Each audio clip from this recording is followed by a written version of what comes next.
Psychopathy is a term that evokes a complex blend of fear, intrigue, and misunderstanding. Researchers have been studying this psychological trait for decades, attempting to unravel the intricate web of behaviors and characteristics that define it. Psychopathy is often described as a personality disorder marked by a pervasive pattern of disregard for the rights of others and a lack of empathy. The book definition paints a stark picture. Individuals with psychopathic traits are often insensitive, unemotional, and morally depraved.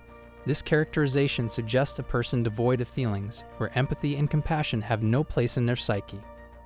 Imagine an individual who possesses a chilling detachedness from the world around them. Such a person does not experience feelings in the way that most people do.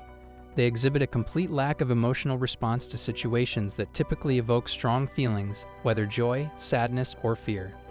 This emotional void can manifest in extreme behaviors, such as criminal acts, without any sense of remorse or guilt. When faced with serious actions, such as committing murder, a psychopath operates under a skewed perception of reality. They may not comprehend that their actions are not only harmful but also criminal. This disconnection can be so profound that they genuinely believe their actions have no consequences. A poignant illustration of this detachment comes from a case involving a psychologist who presented her patient with a picture depicting a scared individual. When asked about the emotion displayed in the image, the patient, a psychopath, responded with chilling indifference, saying, "I don't know about this emotion." He then shockingly added, "But when I kill a person, I stab them, and then before dying, they look like this." This unsettling revelation highlights the profound disconnect between the psychopath and normal emotional responses. Such a response raises questions about the capacity for empathy and moral reasoning in individuals exhibiting psychopathic traits. This understanding of psychopathy sets the stage for a deeply unsettling case that challenges our perceptions of innocence and evil.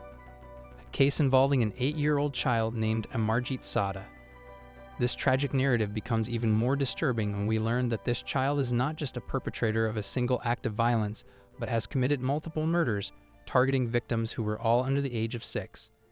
The chilling nature of his crimes raises questions about the origins of such behavior, the influences of environment, and the potential for understanding psychopathy even at a young age. A small village's tragedy. Nestled in the heart of Bihar, India, lies the small village of Mushahari, located in the district of Begusarai. This village is characterized by its vibrant community of children who play and study together, creating a tapestry of innocence and childhood camaraderie.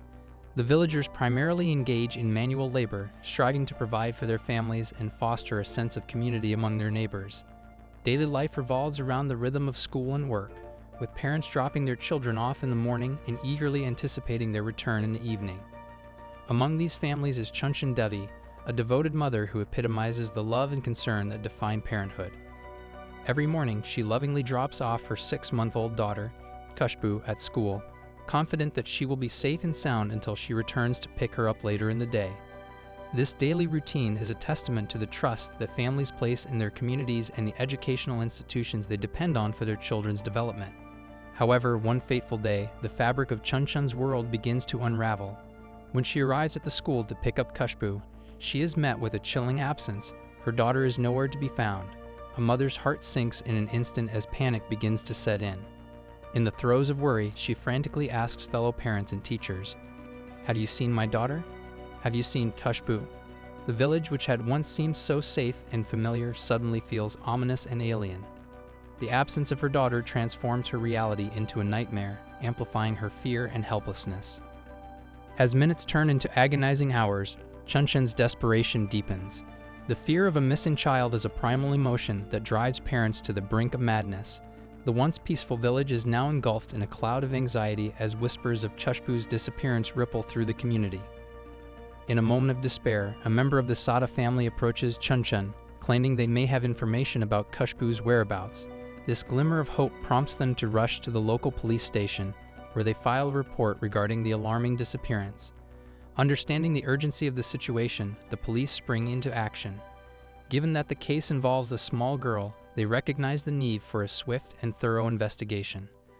This critical response reflects the community's collective sense of responsibility and the weight of Chunchan's anguish as the authorities mobilize resources to locate the missing child. As the investigation unfolds, the villagers cling to hope, believing that Khushbu will soon be found safe and sound. However, the grim reality of the situation begins to take shape, revealing a disturbing narrative that no one could have anticipated, a narrative that intertwines innocence with horror, illuminating the darkest corners of the human psyche. The investigation, unraveling the truth. As the police launch a thorough investigation into the mysterious disappearance of 6-month-old Khushbu, a series of unsettling revelations begin to emerge. What at first appeared to be an isolated incident soon unravels into a much darker narrative, suggesting that this small village is no stranger to such tragedies. The officers, while working on Khushbu's case, learn that this is not the first time a young girl has gone missing. In fact, 2 other girls have vanished under eerily similar circumstances. These disappearances had gone unnoticed by law enforcement, as the parents, perhaps out of fear or ignorance, did not initially report the incidents. Upon further interrogation of the villagers, the investigators come to a startling realization. The 2 missing girls are members of the same family, the Sada family. The weight of this information adds an entirely new dimension to the case. Could there be a connection between the Sada family and these disappearances? The police now face the daunting task of uncovering whether these incidents are isolated or part of a much larger, more sinister pattern. As news of the investigation spreads, panic and suspicion grip the village. The tranquil atmosphere shatters, replaced by a chaotic search for answers. Parents cling to their children in fear, and whispers of what might have happened begin to swirl, sending shockwaves through the community. Slowly, the villagers come to the horrifying conclusion that not 1, not 2, but 3 girls have gone missing in their village, all under similar circumstances. The eerie silence surrounding these disappearances is broken, and soon enough, all eyes turn to the Sada family, the common link between the cases. A member of the Sada family, one who has been assisting the police in their search, suddenly offers crucial information that leads the investigation in a shocking direction. This family member directs the police to a playground, an ordinary, unremarkable space where children once played in innocence. But on this day, the police are led to someone unexpected, an 8-year-old boy named Amarjit Sada. Little do they know that this encounter will turn the investigation upside down, revealing one of the darkest tales they have ever faced. Dark revelation: Amarjit Sada. At the playground, the police encounter young Amarjit for the first time. With his innocent appearance and wide-eyed curiosity, he seems like any other child, except for one glaring difference. When asked if he has seen Khushbu, Amarjit does not respond with the eagerness or fear typical of a child. Instead, he simply smiles. His calm and unsettling demeanor catches the attention of the officers, leading them to suspect that the boy may know more than he lets on. The police, unsure of what to make of Amarjit's behavior, decide to bring him in for further questioning. Perhaps he saw someone kidnap Khushbu or witnessed something suspicious. The hope is that this young boy holds the key to uncovering what happened to the missing child. However, what the police are about to discover will leave them stunned. Inside the police station, Amarjit's behavior continues to raise red flags. Most children would be terrified in such an environment, surrounded by officers, sitting in a sterile room, far from the familiarity of home. But not Amarjit. He does not exhibit fear or nervousness. Instead, he smiles, casually observing the surroundings as if he were anywhere but a police station. His unusual calmness unsettles the officers. Then, as one officer approaches him, the boy makes an audacious request. "First, give me a biscuit, then I'll talk." The officers exchange uneasy glances, confused by this bizarre demand, but they comply. A pack of biscuits is handed to the boy, and his face lights up with joy. What happens next will haunt the police for years to come. Amarjit, munching on the biscuits, casually states, "Yes, I know where Khushbu is." His words cut through the air like a knife. The officers lean in closer, expecting perhaps that Amarjit saw the girl being taken or knows of her whereabouts. But what the boy says next is chilling. He continues with a dispassionate tone, "Khushbu is dead now. I know this because I killed her." Silence falls over the room as the gravity of Amarjit's confession sinks in. The officers, barely able to process what they've heard, probe further, asking how this 8-year-old could commit such a horrific act. Amarjit, seemingly unbothered by the questions, explains his actions with an eerie clarity that leaves no doubt about his involvement. According to him, the events unfolded while he was at school. He saw Khushbu alone and vulnerable. He decided to take her away, leading her into a secluded area surrounded by trees. In a cold, emotionless tone, Amarjit recounts how he initially attempted to strangle Khushbu. Yet even in the act of committing such a violent assault, something strange happened. He did not feel the fun or satisfaction he had expected. In his twisted mind, he sought to see fear, pain, and helplessness in Khushbu's eyes. But when he couldn't find it, his frustration grew. It was at this moment that Amarjeet left the unconscious Khushbu and picked up a brick. He began to strike her with the brick, repeatedly hitting her until she was lifeless. The police, listening to this grotesque confession, are paralyzed by shock. It is incomprehensible. A child, not even a teenager, recounting such a brutal act without a shred of remorse. Amarjeet's calm demeanor throughout the confession is perhaps the most disturbing part. There are no tears, no signs of guilt. For him, this was simply a task he had completed, devoid of emotion or understanding of the horror he had inflicted. A complicated case. Amarjeet Sada's case is one of the most perplexing and disturbing the police have ever encountered. How could a child barely old enough to understand the concept of life and death commit such cold-blooded murders, and more importantly, how did this behavior go unnoticed? The fact that Amarjeet had committed not one, but 3 murders left the community and law enforcement reeling. His victims were all younger children, making the crimes even more tragic. The village of Mushaheri, once a peaceful place, had become the backdrop for one of the most chilling stories in modern criminal history. The case of Amarjeet Sada forces society to confront uncomfortable questions about the nature of evil, the roots of psychopathy, and the limits of childhood innocence. Can a child truly be a psychopath? From a very early age, Amarjeet witnessed violence and abuse within his household, particularly directed toward his family due to their poverty. This toxic environment significantly shaped his psychological development. With no escape from the abuse, young Amarjeet's mind became a breeding ground for dark and violent impulses. His behavior grew increasingly erratic, and his disturbing tendencies became more evident over time. A violent streak emerges. Amarjeet displayed a violent and rebellious nature from early childhood. He would often argue with people, provoke fights, and engage in troubling behavior with increasing frequency. This violent streak wasn't just limited to the villagers. Even his own family bore the brunt of his aggression. They witnessed firsthand how dangerous he could be. Yet despite seeing his volatile behavior, they did nothing to stop him or seek help. Tragically, this negligence came at the cost of 2 innocent lives. Amarjeet had already murdered 2 members of his family before Khushbu. One of his victims was his cousin, a 6-year-old girl. The other was his own sister, a 6-month-old infant. Both children had gone missing, but the family chose to keep the truth hidden.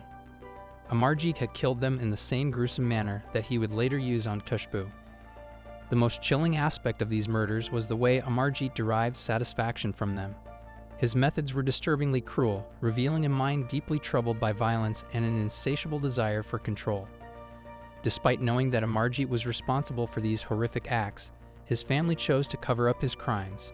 They believed that hiding the truth would protect him, but in reality, it only allowed his murderous tendencies to escalate. Amarjeet becomes youngest serial killer. In 2008, following the murder of Khushbu, Amarjeet Sada earned the grim distinction of becoming India's youngest serial killer at the age of 8. His confession to the police stunned the nation. It was inconceivable that a child so young could commit such heinous crimes. Amarjeet's case shocked the public and posed deeply unsettling questions about how such evil could manifest in someone so young. After his confession, psychologists and mental health professionals were brought in to analyze Amarjeet's mental state. They sought to understand how a child growing up in a non-criminal household with no exposure to violent media could commit such brutal acts without any apparent external influences. Psychological analysis. A sadist in the making? Amarjeet's case was baffled, and experts were desperate to understand the origins of his violent tendencies. One psychologist referred to Amarjeet as a sadist, someone who derives pleasure from inflicting pain on others. According to this analysis, Amarjeet's behavior was not the result of external triggers or influences. His sadistic tendencies seemed to have developed naturally. He didn't need any reason or provocation to kill. For him, the act of murder itself was satisfying, and this habit had already become ingrained in his young mind. Another psychologist suggested that Amarjeet exhibited symptoms of conduct disorder, a behavioral condition that often manifests in teenagers and young adults. This disorder is characterized by a persistent disregard for social norms, aggressive behavior, and a lack of empathy for others. Those with conduct disorder often engage in repetitive acts of violence without understanding or caring about the consequences. However, what made Amarjit's case particularly disturbing was his age. Conduct disorder is typically observed in older children or adolescents, but to see such behavior in an 8-year-old was deeply alarming. Amarjit had shown signs of the disorder at such an early age that it raised serious concerns about the nature of his mental health and the environment that had shaped him. The complicated legacy of Amarjit Sada. Amarjit Sada's story is one of the most disturbing in modern criminal history, not only because of his crimes, but also because of the many questions it raises. How could a child with no apparent external influences develop such violent tendencies? What role did his environment play, and could intervention have prevented these tragedies?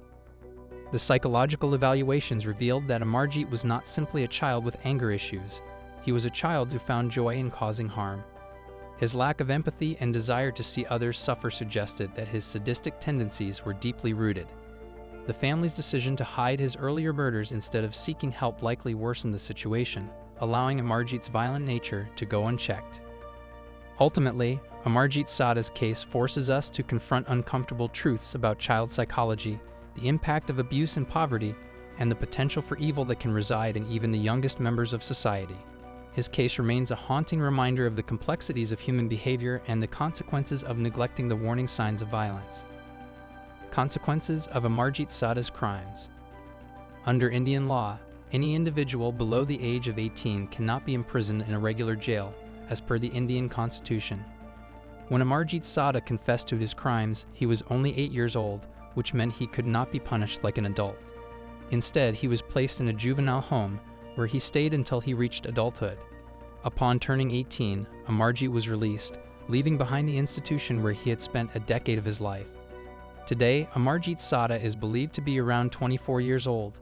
In 2015, there were reports that he was living a new life, under a new name in a different city. However, his current whereabouts remain a mystery. Given the secretive nature of his life post-release, knowing what he is doing or what he thinks now is nearly impossible. This has only fueled curiosity and conspiracy theories surrounding his case. Conspiracies and theories. While Amarjit openly confessed to the murders, there are conspiracy theories that raise questions about his actions.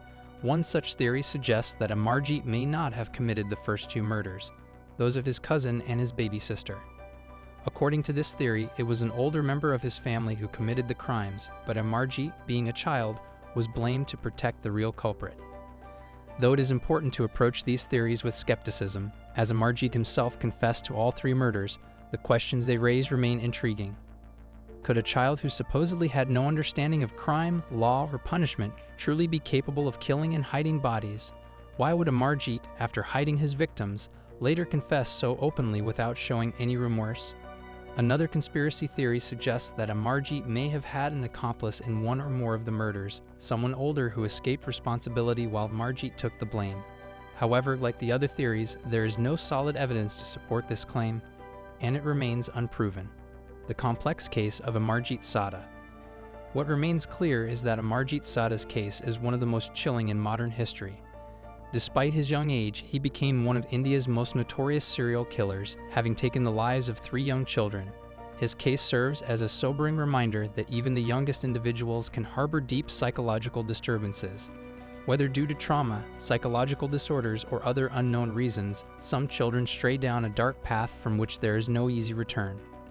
As a society, it is our duty to remain vigilant and aware, to protect vulnerable children from harm, and to intervene when warning signs of violence emerge. By doing so, we can work to prevent future tragedies and ensure the safety of our communities. Call to action. If you found this video informative, don't forget to like it and subscribe to our channel for more thought-provoking content. Let us know in the comments below if you'd like to see more videos like this. Until next time, keep watching.